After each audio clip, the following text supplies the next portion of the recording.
answer will be going up when I get ready to teach that in a couple weeks, because we don't want to put all 4 of the posters up right away. Just put them up as we get there. So on this problem, when the boys and girls see it, we're going to have 6 apples were in the bowl on the table. 8 bananas were in the same bowl. Sometimes I do this, I keep different props inside my locker, or I'll bring something from home, or I'm just going to visually go grab, I've got plastic bowls in there, and we just put these objects inside there real quick so that they can see this. Other times I'm just going to talk it, just orally. 8 bananas were in that same bowl. Here comes my main idea question, boys and girls, and I love to start saying this at the very beginning of teaching compare. How many more? What did you hear Miss Kerr say? How many more? It will only and always start a compare problem. Later, they'll hear how many fewer. And I'll say, boys and girls, anytime you hear those clue words, how many fewer, how many more, oh my goodness, I'm going to be putting C down there on window pane 4. A what? And boy, I'll have them put up their C for me. So even from the very get-go, I'm going to already start pre-teaching that answer that I'm hoping for down the road. How many more bananas? I see the picture. First graders know already by this time. Those pictures, matched right beside the word bananas is always going to denote your what? Bananas, then apples were in the bowl. So this is our main idea question. I see the question mark right here. I'm backing up. Do I see another punctuation mark yet? Right here, my period. So I know that is my most important main idea. All the boys and girls have highlighted here in the classroom.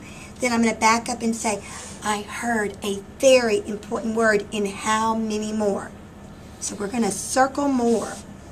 More will be written in a few minutes in our main idea box. Here's my what. Boys and girls, did I have a who at all? Did they ever talk about a person, a mom, dad, anyone's name? Miss Kerr, there's no who's. Compare is going to have just what's on this one. The word than, I'm going to do a different symbol. I'm going to draw the triangle shape. In a few minutes, I'm going to talk to them about a balance scale. Then we have apples as another what. Were in the bowl. Are those really, really important words? I don't think we need to use those. So now I'm going to ask the boys and girls to go with me back up to the top of the story. Let's begin at the very beginning. There were 6 apples. Boys and girls, I saw the word 6 with my eyes. I can read that now. All those number words at the very beginning of the year, we really need to make sure that they have a really good grasp on numbers all the way to 30. And not just being able to look at them, but it gets trickier when you see the word 13 and 30. So I have 6 apples. I heard it, but can I see the number 6 yet? I heard it, 6 apples. But can I see it? Cannot see it yet. So that's why we ask them. Some teachers might cross that out and replace it with the 6. I circled it because I do that in my class, but I know a lot of people cross it out. So we have 6 apples, and that is our what? 6 apples were in the bowl on the table. On the next sentence, boys and girls, we have 8 bananas. Again, I heard it, and that's a number word, boys and girls, but I want to see it written in standard form. 8 bananas. 8 bananas were in the same bowl. Some teachers may just have them circle apples, just circle bananas. I'm circling all of that because it's really 8 bananas. It's really 6 apples that I'm looking right there in the bowl at. So we're ready to go ahead and build our window pane.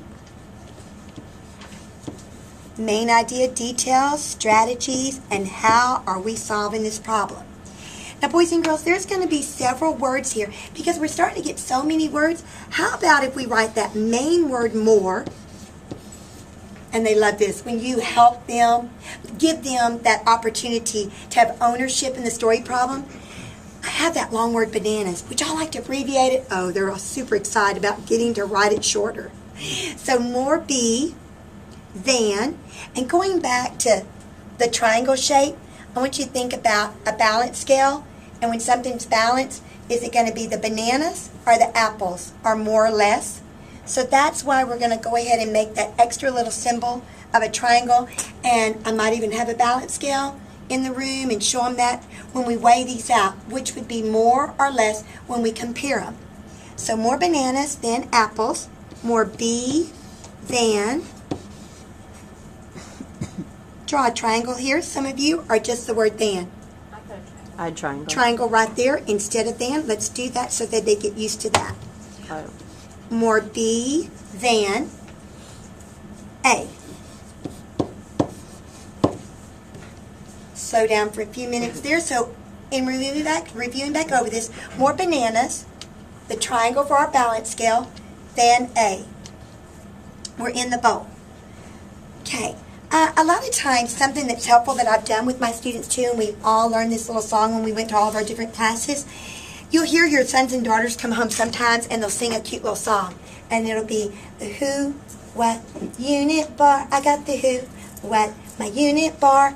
Well, we're fixing to make 2 rows of unit bars. You're like, what are they singing? And I kind of hear that in a gibberish way, and I'm not sure if they said unit bar. They're unifix cubes, so it's a unibar.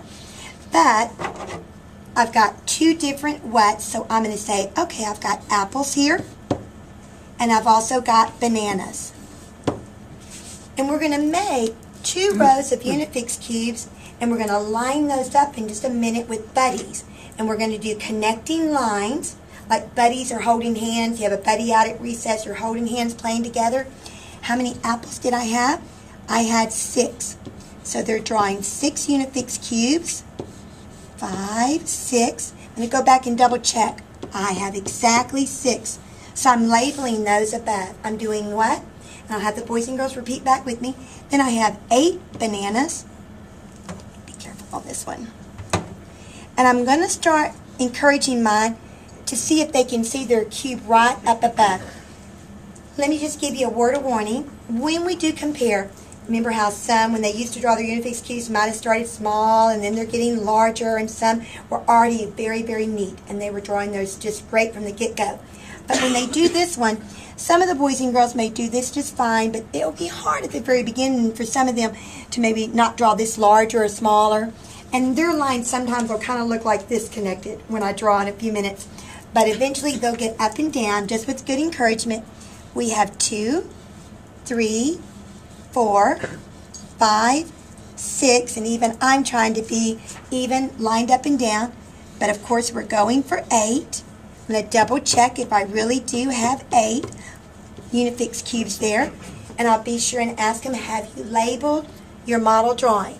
Labeling can be the A and the B, but the main label I'm talking about are their numbers, because that's what we've got to get ready for in the number sentence. Okay, I'm going to use, just like I would with my boys and girls, if I was drawing this right here, I'm going to pick up these different dry erase markers and I'm going to use different colors just to help them see the difference. Whereas I'm going to do the same with us here tonight. And I am comparing, one-to-one comparison. Apple to banana. Apple to banana.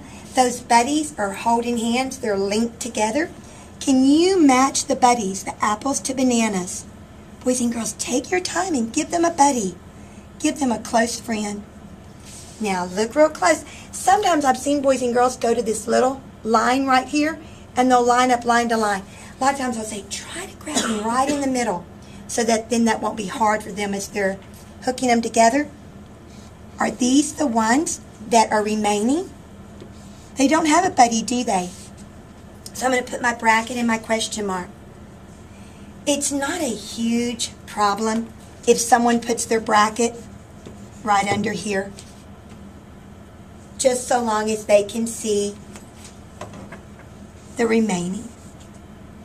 Okay, from there, we're able to see our model drawing is complete. I'm ready for the number sentence. And remember, this one was a subtraction. So back to what we talked about in takeaway. When you're going to write your number sentence, boys and girls, and I'm going to go real slow when I'm teaching this in a couple of weeks right here, which of these two numbers, 6 and 8, is our largest number? Because in subtraction, we always start with the larger number. So they've let me know it's 8. If one of my little ones, I'm not quite sure they grasp that, I'm going to look at my number line. If they're at home with you, pull out that inch ruler and have them touch the 8.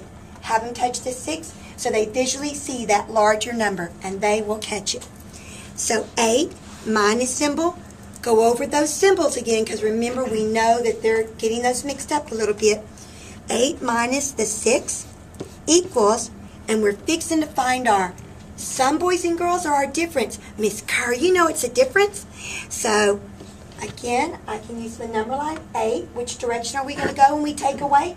To the left, we're going to get smaller. 8, take away 6. We're now at the 2. And I'm going to kind of give a sidebar real quick.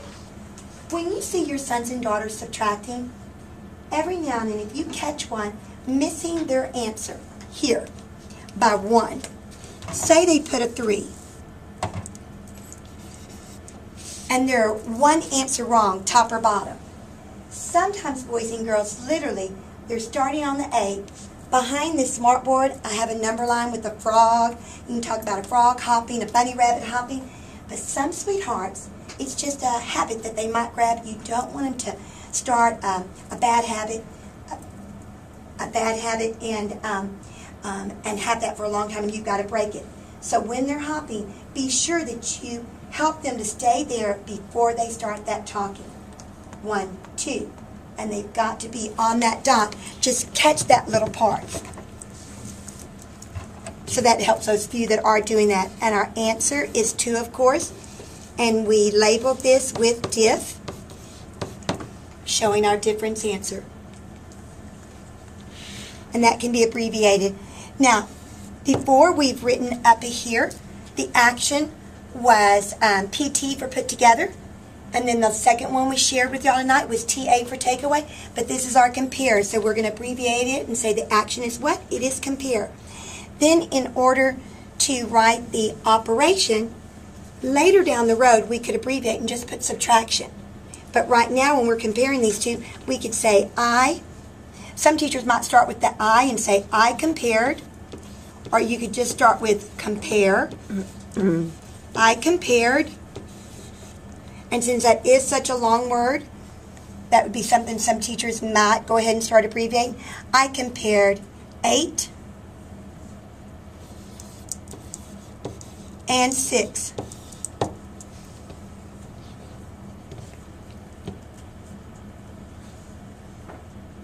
And got the difference of 2. To get the difference and got the difference of 2.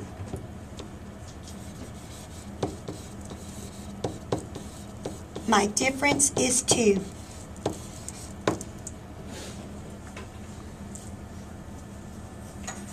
And this 2 can be written in different fashions.